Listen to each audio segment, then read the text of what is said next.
She was just 16, headed to a dance, and vanished without a trace. No struggle, no screams, just the fading footsteps of a girl who never made it home. But what if the people who last saw her never intended to let her go? On a September evening in 1971, 16-year-old Kathy Moulton was preparing for a night out at a local dance in Portland, Maine.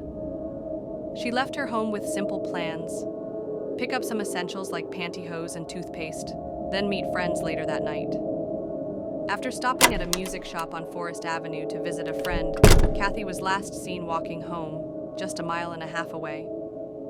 She carried a small leather clutch with only a few personal items, but she never arrived. Soon after she was reported missing, troubling sightings emerged. Kathy was allegedly seen in a stolen blue Cadillac, accompanied by a friend named Lester Everett and a second man, Ronald Reed Purley, both far from trustworthy. They were spotted at a garage in northern Maine, where employees recalled Ronald acting controlling, even escorting Kathy to the bathroom with his hand firmly on her neck.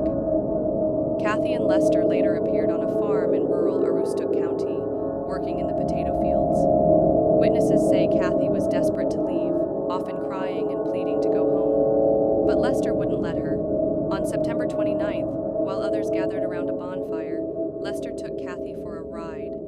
She begged him to drive her back to Portland, but she never returned. Lester came back alone, claiming he had left her at another camp.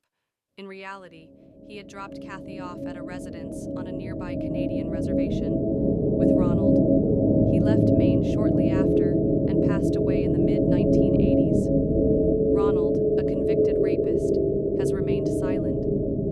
Even immunity from prosecution couldn't convince him to talk. One hunter claimed